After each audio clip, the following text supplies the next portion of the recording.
Welcome to this session of Family Communication. In this session, we'll talk about the research on distressed marriages, focusing specifically on what we know from the research about the kinds of communication that tends to correlate with distressed marriages. More specifically, we'll talk a little bit about the kinds of things to look for that indicate that a marriage is distressed. We'll also talk about specific things that couples might do in a marital situation that might lead to further distress in the marriage. To get us started, if you think about romantic relationships that you've observed or that you've been a part of, dating relationships, perhaps even observing someone else's marriage, you can probably point to certain things that you would say were dysfunctional about that particular relationship. Specifically, you can probably point to communicative things that were dysfunctional. For example, maybe you thought yourself that it was dysfunctional that people were sarcastic with one another, or they belittled one another in public, or they talked badly about the person they were dating behind their back.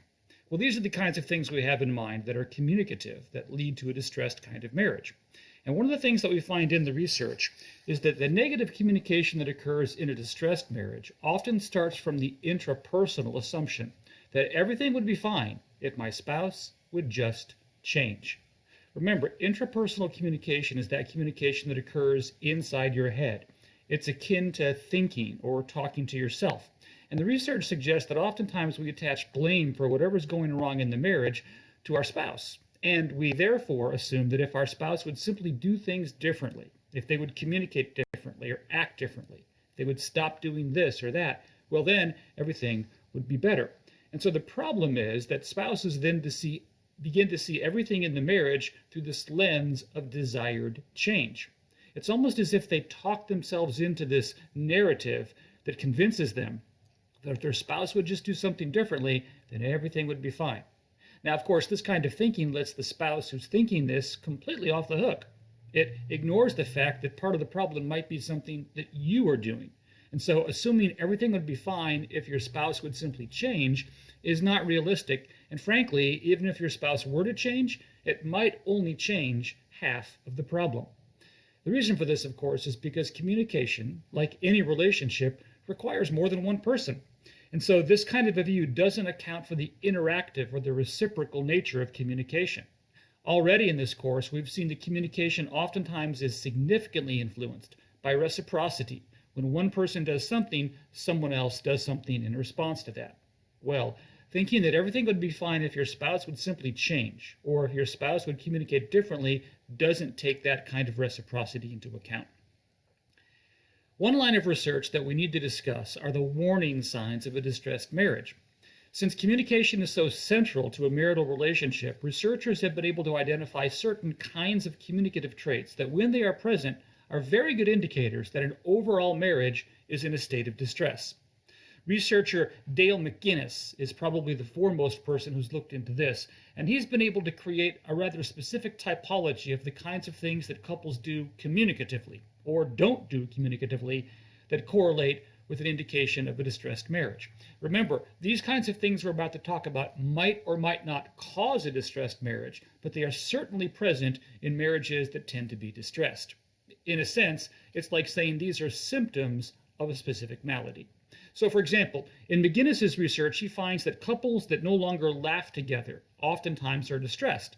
The reason for that is quite simple. The other things that are going wrong in the marriage manifest themselves with a diminished sense of humor. They manifest themselves in not being able to laugh together. McGuinness also finds that you begin to talk to other people outside of the marriage about the problems in the marriage. Now, in most marriages, there's already a baseline of this, and we know from previous research that wives are more likely to talk about the problems in their marriage to people outside the marriage. But the key to understanding this as being related to a distressed marriage is to find that this kind of communication occurs more frequently, and the kinds of things that are shared tend to be significantly more negative. We also find that people in distressed marriages become more irritated with their spouse about seemingly insignificant things, and they communicate that irritation in the form of criticism. In fact, one of the things we see in many distressed marriages is not only an increase in the intensity of criticism, but also an increase in the frequency of it and in the cutting nature of it. Now, we'll talk more about that when we talk about other research on marital conflict and even here in this session on distressed marriages. But while you might accept or have more patience with your spouse, when you're in a distressed marriage, that patience begins to evaporate and you communicate. You leak out, in a sense, your irritation by becoming more critical or sharp or cutting in the remarks you make to your spouse.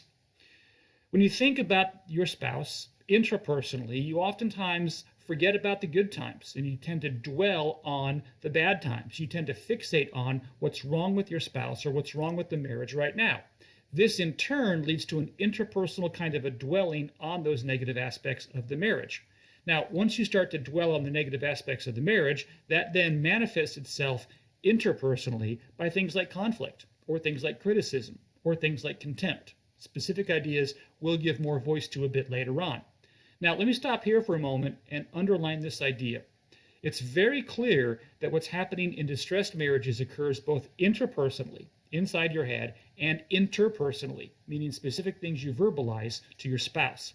Unfortunately, you can't always see what happens intrapersonally, and even those interpersonal things that I've just talked about could be explained by other kinds of considerations. And that's what makes it so tricky in talking about distressed marriages. Because it's difficult, if not impossible, to see what goes on inside someone's head, a spouse is left guessing about what's going on. Back to McGinnis's research. There are two more specific communicative things that McGinnis finds are related to distressed marriages. One of them is that you begin to purposely avoid meaningful interactions with your spouse. This becomes part of a larger withdrawal process, but oftentimes the types of things you and your spouse used to do, you now no longer do. So for example, if the two of you used to have a rather extensive debriefing of the day at the end of the day, you begin to no longer do this. Or if you and your spouse used to walk around the neighborhood in the evening, you no longer do this. Or if you do, there's not the kind of disclosure that there once was. And finally, listening becomes an important part of the communication process. And what I mean by that is you tend not to listen to your spouse with the same kind of care and concern that you once did. Since listening is important to communication, the assumption is that in healthy marriages, listening is occurring in a way that is satisfactory to all parties involved. The challenge, of course, is that in distressed marriages, you're less patient, you are, as we said earlier, more critical. Intrapersonally, you might be dwelling on things that are not helpful, and so one manifestation of all this is that you simply don't listen to your spouse. And this is especially true in distressed marriages that are long-lasting marriages, where you've been married for 10 or 15 or 20 years, because you seem to think in your head that you just don't have as much incentive to listen because you've heard it all before, and because, frankly, it doesn't make any difference whether you listen or not. Well, we also know communicatively that in distressed marriages, people tend to create greater distance between themselves and their spouse, and they tend to isolate themselves more from their spouse. So, for example, inside the head, you begin to see those marital problems as being significantly severe. And so one manifestation of this communicatively is that you begin to have less adherence to the rules of your relationship. So, for example, if one of the agreed upon rules of your marital relationship is that you won't fight in front of the kids, it might be that as your patience with your spouse grows, as the distress in the marriage rises, you don't adhere to that rule, and you start to fight in front of the kids, or you talk badly about your spouse in front of the kids, or you try and form an alignment with your kids against the spouse with whom you're involved in this distressed marriage. Research also suggests that you have this sense that talking things out with your spouse is useless. And so when your spouse wants to talk about what might be wrong with your marriage, if, for example, your spouse suggests counseling, or if your spouse says, honey, I'd like you maybe to think about not doing or saying this, well, you have very little patience for that. You don't want to hear it. And so in your mind, it's unnecessary to talk about it because you've already talked about it, or because the demands for change are unreasonable, or, as was said earlier, you simply think the problem is all on your spouse and not on you. And so this unwillingness to communicate about what may be contributing to the marital distress clearly doesn't help anybody in any manner. We also find that this is partly related to what we call laying the groundwork for exit.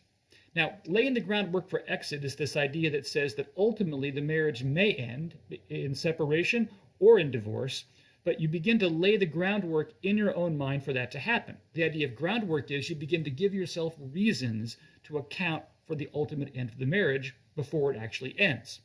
We find, for example, that many college students in their own mind will craft reasons why they should transfer from one university to the next. And so when the time comes to actually transfer, their friends have heard about the student's dissatisfaction with the university. And the student has thought about this transfer long enough that it is an easier move in his or her mind.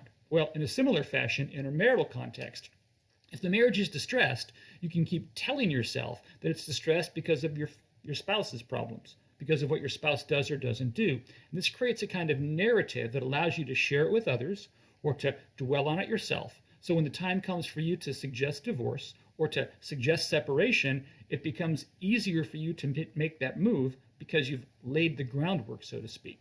And so distressed marriages oftentimes have that particular intrapersonal communicative dimension. It's also true that sometimes in these distressed marriages, there are increased senses of loneliness, increased senses that you're on your own in this marriage. And in the research, that tends to correlate with seeking out support beyond the marriage. And so in some of the research on marital infidelity, we find that individuals in distressed marriages that sense loneliness, that their spouse is not close to them in the manner that we talked about in a previous session, that's exactly when people begin to reach out through social media. That's when they begin to reconnect with old friends in some social media platform. And that's when they begin to see a possibility of another individual in their life other than their spouse. So all of these things, in a sense, fall under the heading of the kinds of warning signs that one can look at to indicate that there might be a distressed marriage. Now, the last thing we'll say about these warning signs and the research related to that is that the warning signs might be related to a distressed marriage, but of course they could be something else entirely. It could be a kind of one-off. It could be a kind of phase that a spouse goes through that they dwell on the negative aspects of the marriage. Now that's not uncommon. The key is how long does all this last? The key is how widespread is it in the marriage? The key, in a sense, is how many of these symptoms that I've talked about are evident in the marriage. It's very similar to saying that if you have the flu, the aches are one thing, but then if you add headache, and you add fever, and you add tiredness, and you add chills, all of those symptoms pretty strongly indicate that you've got the flu. But if you just have a headache, it might be that you simply have some sinus congestion, or it might simply be that you have eye strain. In other words, there are possible explanations for one or two symptoms, but the more the symptoms converge, the more likely you are to be able to say with certainty, something's wrong here. Well, I said earlier that this session would also talk about what we know couples would do in a marital context that contributes to a sense of distress. Now, before we talk about that, let me remind you what we mean when we talk about a distressed marriage. A distressed marriage is not a marriage that is over, and it's more than a marriage that's just having problems. Many marriages go through a period of time when you're just having problems. It's inevitable because we have human beings that are involved in relationship with one another, and moreover, that are navigating the challenges of life with each other. You're living with each other, and that inevitably means there will be friction, there will be problems. But what we're talking about with distressed marriages is deeper than that. Distressed marriages have some very potent, negative, destructive, underlying dynamics that, if not addressed, can fester and grow and ultimately lead to the termination of the marriage. Or, if the marriage isn't terminated, it leads to people staying in a marriage that is highly unsatisfying and, frankly, very, very sick. So when we talk about a distressed marriage, we're talking about a marriage that really needs some attention in order for it to be healed. Now, what are the kinds of things communicatively that people do that are related to causing a distressed marriage? Well, remember, we're focusing on the communicative dimension of this. There are many things that are non-communicative that might happen in a marriage that can lead to a sense of distress. But here are some things that research has identified that are communicative and that oftentimes contribute to a sense of distress. These are very specific kinds of things, and for each of the ones I'm about to tell you, remember, it's not just the fact that they're present. The question is, how often are they present? The question is, have they been present in the past or not? If they have not been present and now they are, the longer they go on, the more that indicates a kind of effect that these things are having on the marriage. So in the research, we know that ordering and threatening and moralizing are the first three kinds of communicative behaviors that create marital distress. Ordering is when you are bossing your spouse around. It's when you have a tone of voice, when you have a way of communicating that puts you in a much higher, more powerful position than your spouse.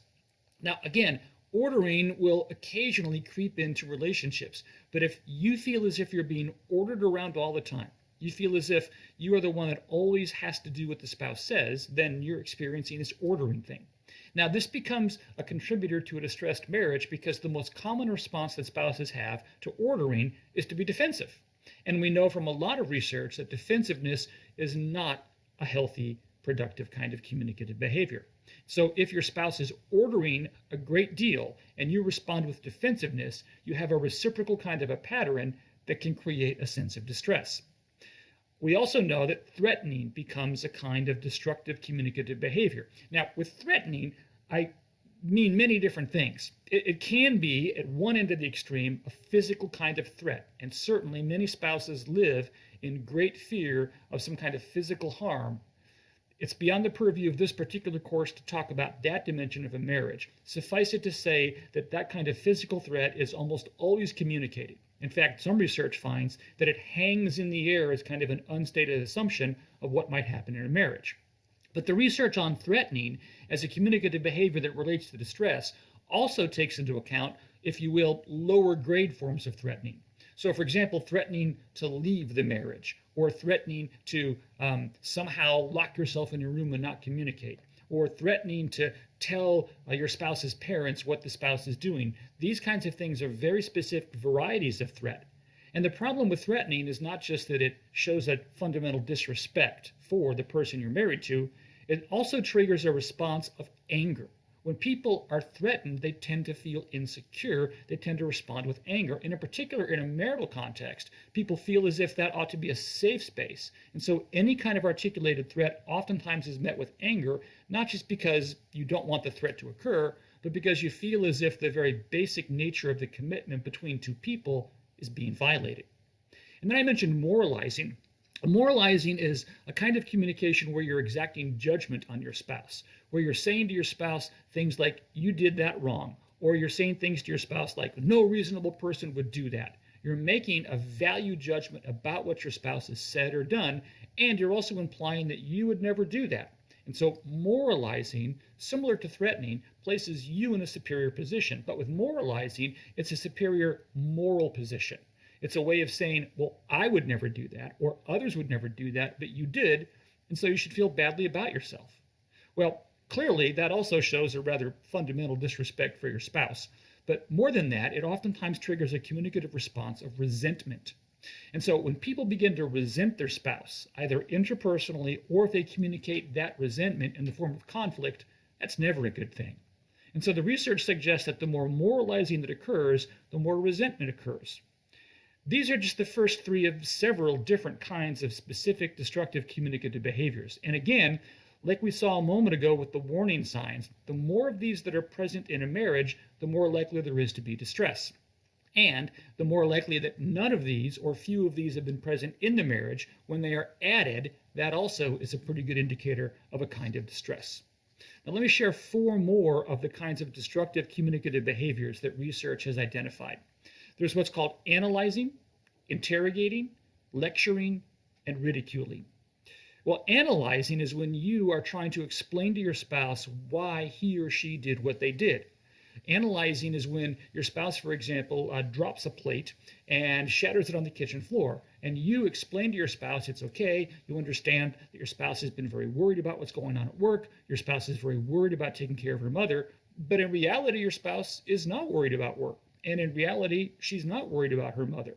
But yet you continue to insist that this must be why the plate was dropped and that you know very well. And so this analyzing becomes a way of explaining your spouse's behavior. Now, if your roommate has ever done that to you, you understand how annoying that can be. Much like we saw with the ordering communicative behavior, this analyzing oftentimes triggers a kind of defensiveness on someone's part. So your spouse might say that she knows her own self better than you do. She knows she's not concerned about her mother or concerned about work, and so leave it alone. Or your spouse gets defensive because you just won't hear her out and accept the explanation that she offers. And so the more there's analyzing, the more there's defensiveness, and that reciprocal kind of situation often leads to friction. The idea of interrogating is a bit different. Interrogating is when there are a series of questions or a pattern of always questioning why your spouse did something. It's called interrogating because it also implies a hierarchy where the one doing the interrogating, the one asking the questions, has more power than the one answering the question.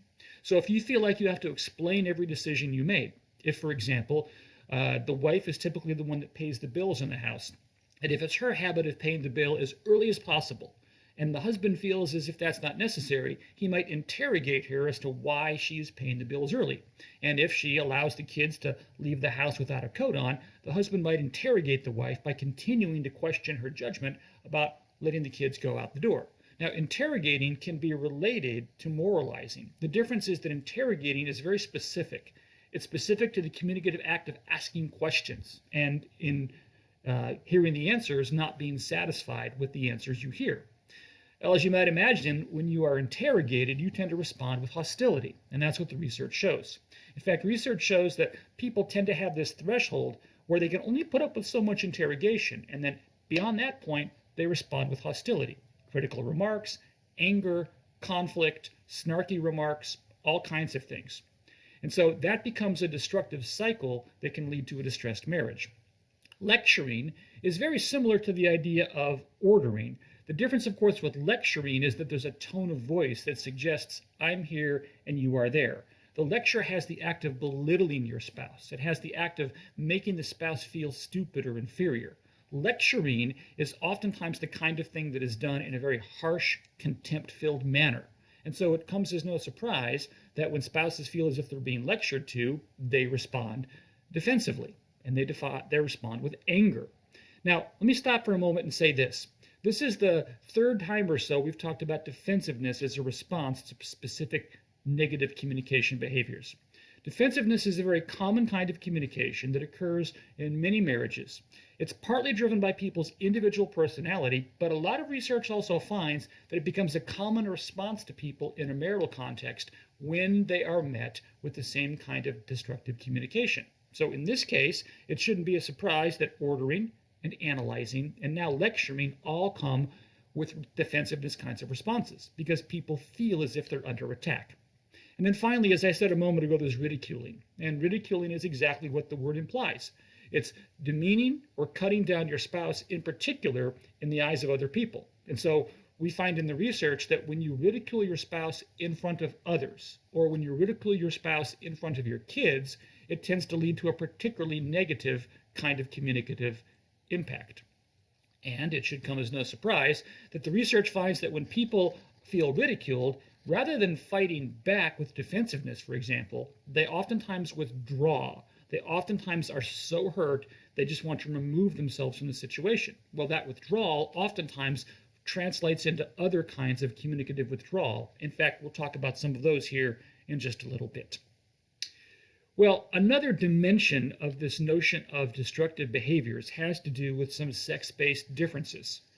In distressed marriages, research finds that males and females often have different ways of accounting for or coping with this sense of distress that occurs in a marriage. For example, researcher Aaron Beck finds that females are more likely to think that a marriage can work out or is working out if she and her husband can keep talking about it.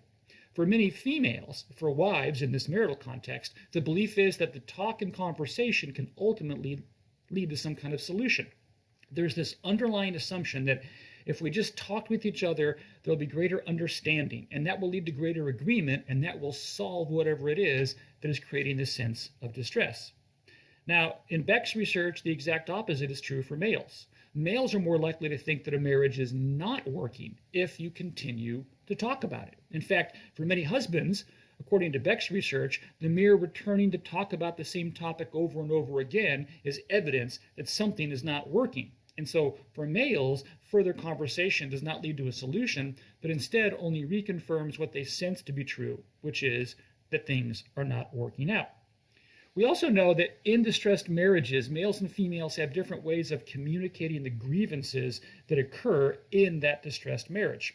So, for example, we know that males, husbands, they tend to complain a great deal about their wife's complaining and about their wife's nagging. Or to put it differently, they tend to focus specifically on those kinds of behaviors that they feel are unjustified because it questions their ability to get things done. So the nagging or the complaining oftentimes imply that the male is not competent. And so therefore, for males, these kinds of complaints come to the forefront.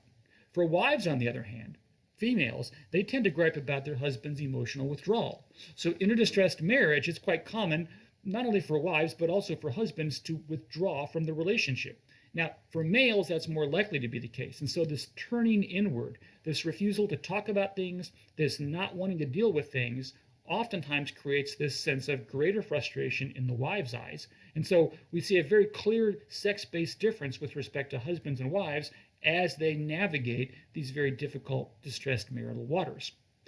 Now, this is really important because oftentimes males and females assume that their spouse sees things through the same lens they do. So, for example, if wives feel as if talking about the problem is likely to lead to solution, wives become perplexed when husbands don't want to talk about it.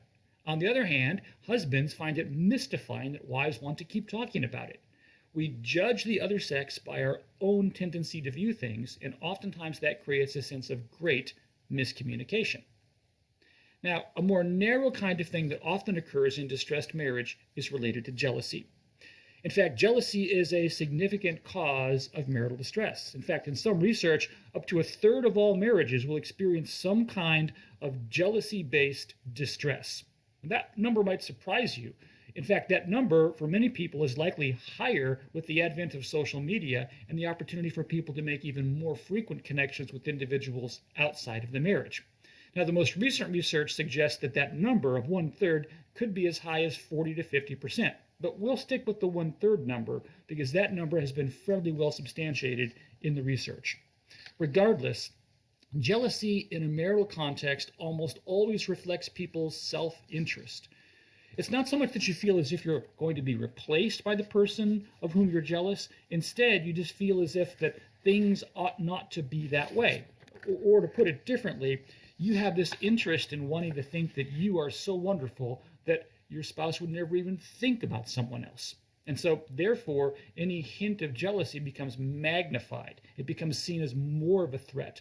Not so much a threat to keeping your spouse, but a threat to your competence as a spouse. Your competence as someone is attractive. Your competence as someone who would be worthy of continuing on in a relationship. Your competence in even small things.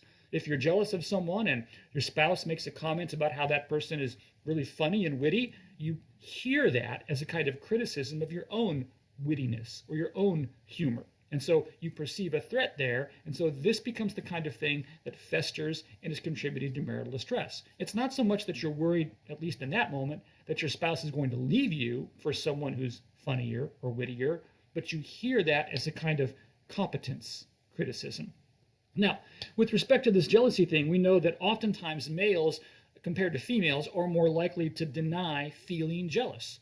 And the reason for that is because to admit you're jealous fundamentally puts you in a one-down position. Jealousy is seen as weakness. It's seen as the kind of thing that ought not be present. Now, never mind the fact that jealousy is a very common human emotion. When we talk about envy, for example, we're quite content to talk about it as being something that both males and females do. It's quite obvious.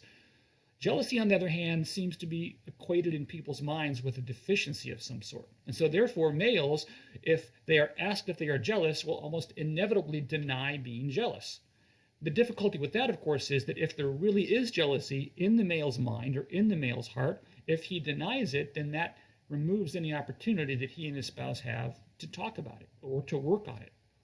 On the other hand, females are more likely to admit feeling jealous. In fact, they're more likely to admit that not only to their spouse, but to other people as well. And the reason for that is very consistent with what we said earlier about the sex-based differences with respect to anything in a distressed marriage. If you can talk about it, you're more likely to be able to solve it. And so females admitting that they're jealous opens the opportunity in their mind to talk about it and to solve it. There are some researchers that find that in a marital context, there are specific kinds of things that occur that contribute to jealousy. In fact, researcher Nancy Friday has identified 3 stages of marital jealousy. In the first stage, people suspect and assess the threat. That happens intrapersonally. It's when you wonder how many people your wife is keeping in contact with from her past through social media. It's when you begin to weed through that possibility in your head, even if it's unconfirmed, and make a decision about how much of a threat that really is to you. The second stage for Friday is this idea of an emotional reaction. If you perceive a threat of some kind, oftentimes that perception is leaked, so to speak. In other words, if a male denies that he's jealous, or if a female feels jealous but isn't quite to the point of being able to articulate it, it often leaks out in the form of questions asked of your spouse about who your spouse is communicating with and what they were talking about or where she or he was. It manifests itself in terms of a little more sarcasm about that person. It might include a little bit of subtle, snarky name calling, like, "Oh, I see you're texting your boyfriend again," even though it's not her boyfriend, it's just a guy that she works with. And so communicatively, there's this leakage of emotional kinds of things. In particular, if the snide comments or the teasing or the sarcasm wasn't there previously, then that's a pretty good indication that there's something going on that might really need to be more further investigated. And then third, Friday says there is a coping response. Once you've identified and assessed the threat, once you've had an emotional reaction that you've gotten a handle on, there's a coping response of some kind.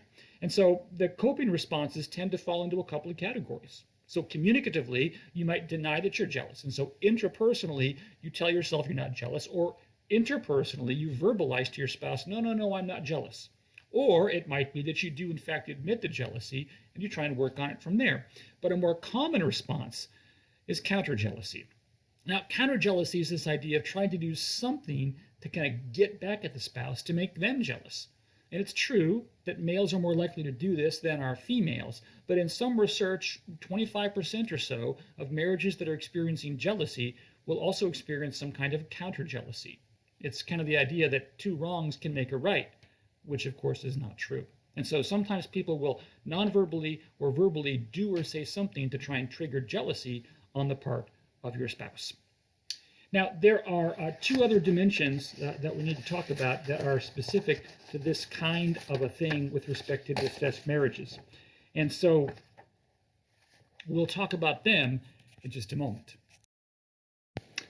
The technical problems are ironed out. We're back with this session of family communication talking about what goes on in distressed marriages, and specifically the kinds of communicative behaviors that contribute to distressed marriages. Hey, you'll recall that earlier we talked a little bit about some of the research about how in distressed marriages, a lot of what goes on is intrapersonal communication. Well, researcher John Gottman has talked about what are called inner scripts. Inner scripts are, for Gottman, the kind of recurring things that we tell ourselves inside of our head about what's going on in our marriage. And for Gottman, these inner scripts become the basis of how we respond to our spouse. And in Gottman's research, he finds that there are typically some broad categories of kinds of inner scripts. One kind is what he calls self-soothing scripts. A self-soothing script is saying things to yourself or beginning to see interactions through a certain lens that minimizes the stress that accompanies that situation. So if, for example, you're feeling jealous, a self-soothing script is one that tells yourself that your spouse loves you, your spouse isn't going anywhere, your spouse is not doing anything to threaten you. And so in doing that, it reduces the stress you might feel from your spouse's interaction with the person you perceive to be a rival. So you might downplay whatever incident it is that creates those feelings of jealousy. Or you might in some way make an internal attribution that says that it's not what you think that it is. Regardless, a self-soothing script is something you are able to say to yourself in your head that reduces the stress of a situation. Obviously, that's the opposite of the second kind of script that Gottman talks about, which is what he calls a distress-maintaining script. The distress-maintaining script are thoughts that exacerbate or increase a situation's stress. So, in talking about jealousy, a common distress-maintaining script is when you dwell on it. If, for example, your spouse is a bit late coming home from work, a distress-maintaining script is when your mind automatically goes to the fact that your spouse might be spending time with the person that's your rival, the person that you are jealous of. And so the distress-maintaining script kind of talks to yourself and gets yourself all worked up about a particular situation. In Gottman's research, successful marriages, healthy marriages, are those that feature the extensive use of self-soothing scripts. Distressed marriages, on the other hand, tend to feature one or both spouses that heavily use distress maintaining scripts. Now, the neat thing about these inner scripts is that we can choose which of the scripts we employ. Now, it's true that once you begin to get in the habit of applying a particular kind of a script, that habit is hard to break. And so therefore, if you can get in the habit of using self-soothing scripts as opposed to distress-maintaining scripts, your marriage is likely to be better off. If you fall into the habit of always maintaining or always using a distress-maintaining script, then that's a pretty clear indication that not only is your marriage in distress, but that what you are doing is contributing to that distress. Another idea from John Gottman that's related to this that occurs frequently in distressed marriages is what's called flooding. Now, flooding is this psychic, emotional sense of feeling overwhelmed by the negativity you're hearing from your spouse. It's a reaction you have that's kind of systematic overload. You just can't put up with it anymore. Now, it often occurs in the midst of an interpersonal conflict between husbands and wives, but it oftentimes can occur in a non-conflict setting when people are just frustrated and fed up with something specific that your wife has done. Now, this sense of flooding, it's important to say, is the kind of thing that you feel. It washes over you. It's an emotional reaction. It's the tightness in your stomach. It's this idea that you just feel as if you're getting worked up about something. Gottman says that you might be flooding if you feel that things are too emotional and you just want them to stop, that you just want to run away, this sense that you just need to calm down because you're so angry or you're so frustrated or you just can't take it anymore. So you hold your breath and maybe physically the muscles in your neck begin to tense up. And these are oftentimes physiological kind of reactions. The idea of flooding is that your system is literally overwhelmed with inputs. And so that creates a problem. Your pulse will actually rise. In fact, research suggests that men physiologically flood at a more easily flooded rate than women do. So, for example, if you look at the pulse rates of males and females, males will actually flood at an 80 pulse, whereas women flood at a 90 pulse. Now, that's not to say that all males are this way. As with any gender difference, if you put a person's name on it, it may or may not be true. But to say that people flood is a very common kind of a thing that occurs. We also know that males are more likely to harbor negative thoughts after they've flooded than are females. Or to put it differently, males tend to hang on to the kind of distress-maintaining thoughts after they flooded than are females.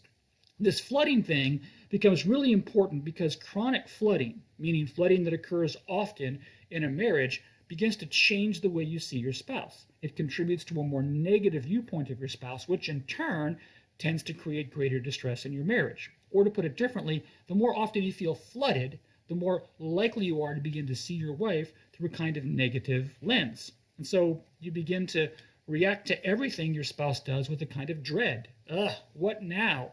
You begin to feel as if the worst about your spouse is true. And so more often than not, this negative lens is maintained because of distress maintaining thoughts. And so if you have people that habitually flood in their marriage and they have distress maintaining thoughts, then you have a recipe for a significantly distressed marriage. And of course, unfortunately, all of this creates a self-fulfilling prophecy where the negative things you begin to think to be true about your spouse come to be true because it's all part of this vicious cycle. Now, you may have already experienced a little bit of this sense of flooding in your dating relationships. And it's true. Flooding is something that can occur in any relationship. It's just that in a marital relationship, we see people more likely to experience what we're calling flooding. And then that takes us to the last idea, also from John Gottman, that is often present in distressed marriages. Unlike flooding, which is episodic, it's specific to how you feel in this moment, and then those moments get strung together. This last idea from John Gottman is more of a broad idea. It more refers to cycles of communication that occur on a regular basis in a marriage over a period of time. Gottman calls them the 4 horsemen of the apocalypse.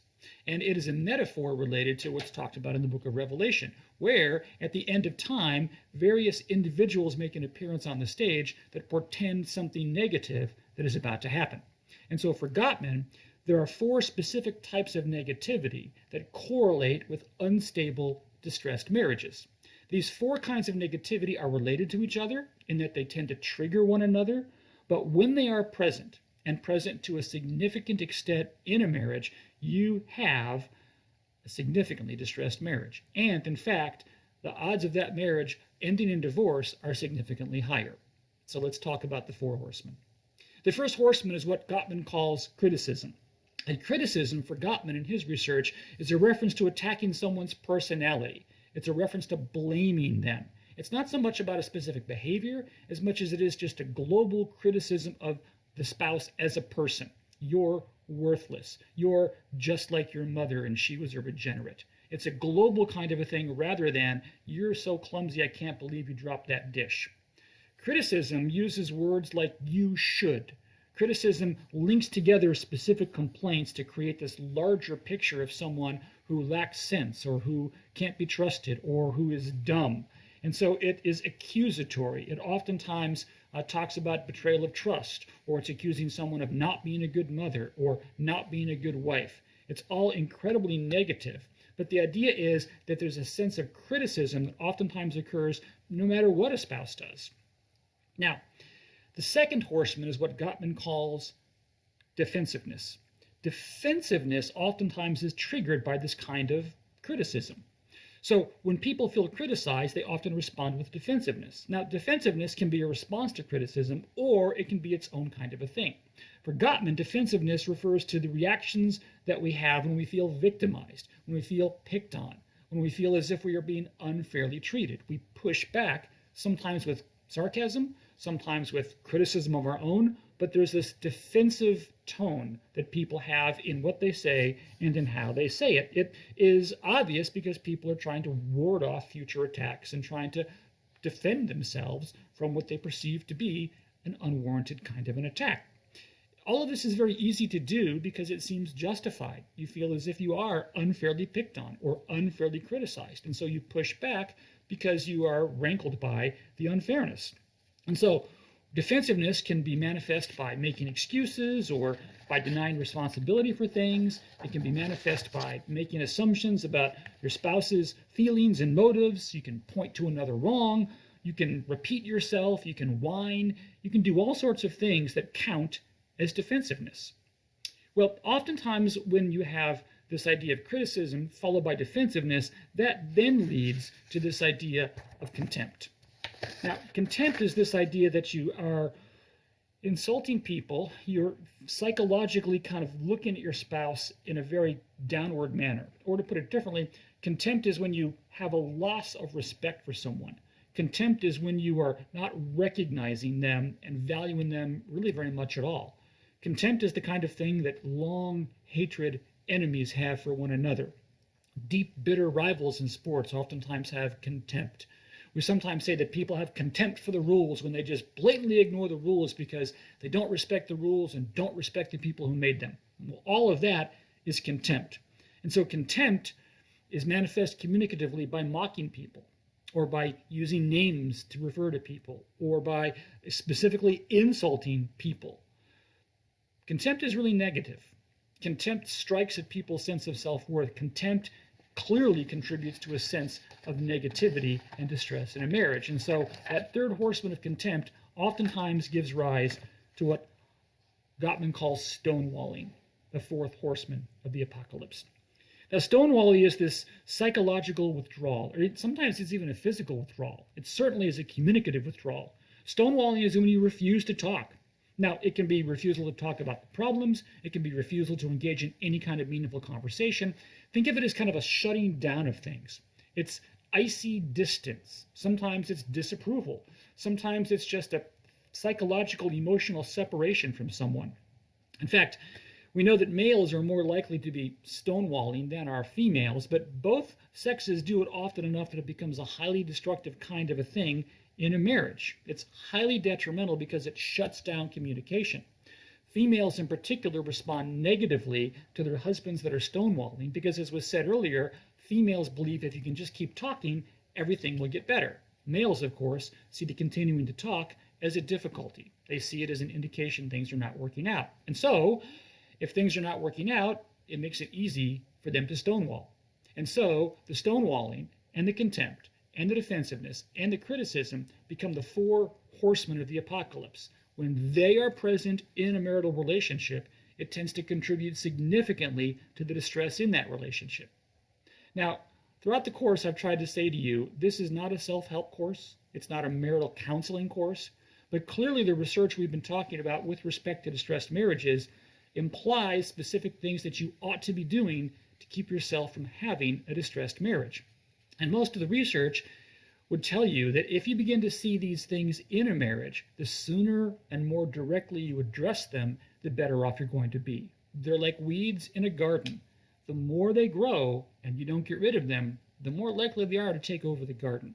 And so, pragmatically, to end this session, I'll simply say, if you're currently in a relationship that's a dating relationship or a marital relationship, and you begin to see these things in that relationship, by all means address them quickly, because the research suggests that if you don't, a lot of negative things will happen. You'll end up in a distressed marriage, and the longer that marital distress occurs, the lower the marital satisfaction, the greater the likelihood this will be an unhealthy marriage, and unfortunately, the greater the likelihood that the marriage will not be successful. Well, as you might imagine, distressed marriages oftentimes include conflict. And so in the next session, we'll begin talking specifically about all the research on conflict that occurs in a marriage.